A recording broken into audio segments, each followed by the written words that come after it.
for 17 years, I have lost very little. No illness has poisoned my family. No tragic accident has killed or crippled anyone dear to me. Everyone I know that is deceased died at a ripe old age. All my pets died of natural causes, and even then, I'm not much of an animal lover anyways. So in a sense, I don't really know what it means to feel loss. My lack of knowledge on the topic sometimes distances me from the ones I love. They think I don't care about their feelings. This is not true.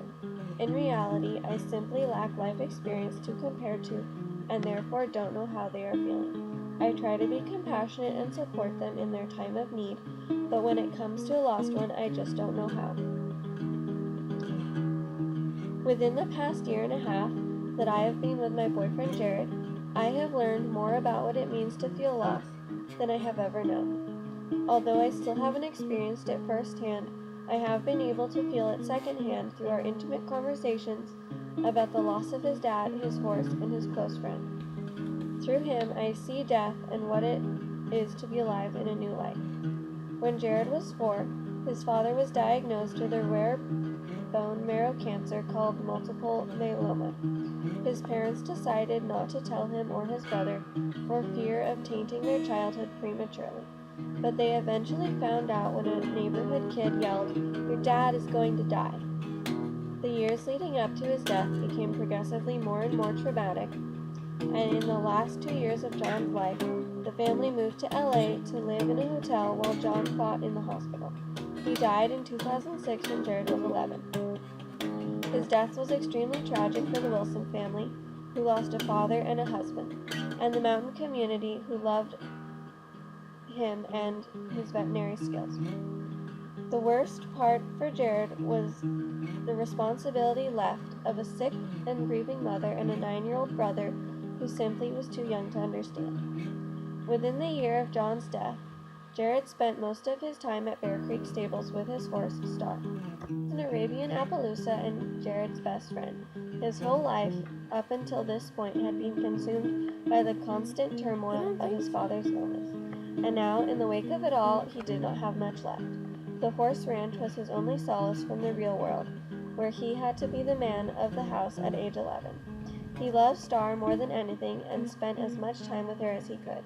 She died 2 months after the death of his father, and he buried her himself in his own backyard.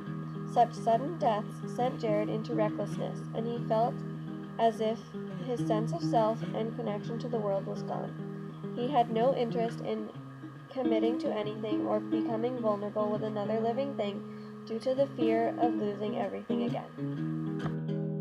Since then, he has reconnected with the ranch, and his mother has regained strength and remarried.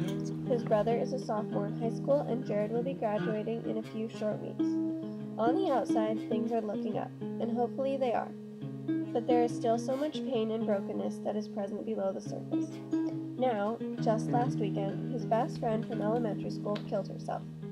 He hadn't seen her in years, but thought about her often and still kept in touch with her mother.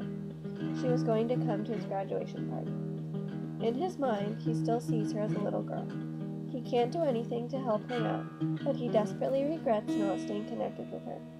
It's different this time because she took herself from the world. A place where we all have to live, even if just being alive is extremely hard.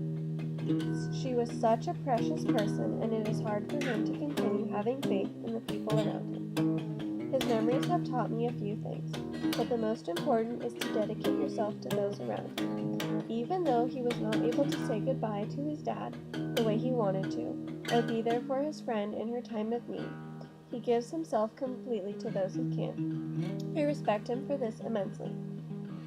Through him, I have learned that one of the most important things is to love and cherish what you have while you have it.